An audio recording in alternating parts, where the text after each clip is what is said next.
प्यारे बच्चों, आज जानते हैं इंग्लिश की कॉपी कैसे लिखते हैं, क्योंकि बहुत सारे बच्चों का प्रॉब्लम होता है मैट्रिक एग्जाम में कॉपी कैसे लिखें।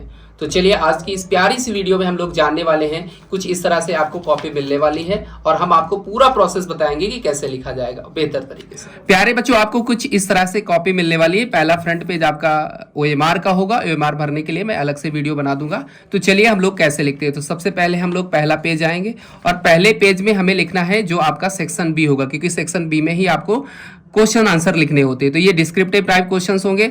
आपको सबसे पहले ये इंडिकेट कर देना है, इसके बाद फिर आपको आंसर नंबर जो भी है, जहां पर जैसे 4 दिखाया 4 हमने लिख दिया है। यहां पर हमने हिंट्स लिख दिया है कि हमें किस तरह से क्वेश्चंस करने हैं, किस प्रकार के क्वेश्चंस सॉल्व करने हैं। तो यहां पर लिखा है answer any 5 of the following questions, मतलब आपके एग्जाम में 5 प्रकार के क्वेश्चंस आने वाले हैं। तो 5 प्रकार के कौन कौन से क्वेश्चंस आने वाले हैं वो हम लोग यहाँ पर बात करेंगे। तो सबसे पहले अगर बात करें तो यहाँ पर आंसर नंबर ए है, तो ए को हम इस तरह से लिख दिए, बी है तो बी को हमने इस तरह से लिख दिया, सी है तो सी को हमने इस तरह से लिख दिया। सबसे इंपॉर्टेंट पॉइंट इसमें यह होता है कि हम जो भी आंसर लिखें उसका एक सीरीज बिल्कुल बेहतर तरीके से लाइन मैच करती हुई हो, मतलब ऊपर की लाइन और नीचे की लाइन ये हमारी बिल्कुल एक जैसी मैच करती हो और साफ सुथरा हो, कटिंग ने बिल्कुल हो। इसके बाद अगले हम बढ़ते हैं पैराग्राफ राइटिंग की ओर, मतलब ये लॉन्ग क्वेश्चन होता है। लॉन्ग क्वेश्चन हम लोग कैसे लिखते हैं, तो लॉन्ग क्वेश्चन जब भी हम लोग लिखते हैं तो सबसे पहले यहां पर हम जो भी क्वेश्चंस होता है उसका हम लोग इंडिकेट कर देते हैं। जैसे पैराग्राफ राइटिंग है तो हमने पैराग्राफ राइटिंग लिख दिया। यहां पर पैराग्राफ राइटिंग आपका जैसे अविलियस फेयर है तो अविलियस फेयर के बारे में हमने यहां पर हेडिंग डाल दिया। हेडिंग डालने के बाद हमने स्टेप बाय स्टेप बढ़िया बेहतर तरीके से लिख दिया। कटिंग बिल्कुल नहीं करना, यह ध्यान रखना है, ठीक है।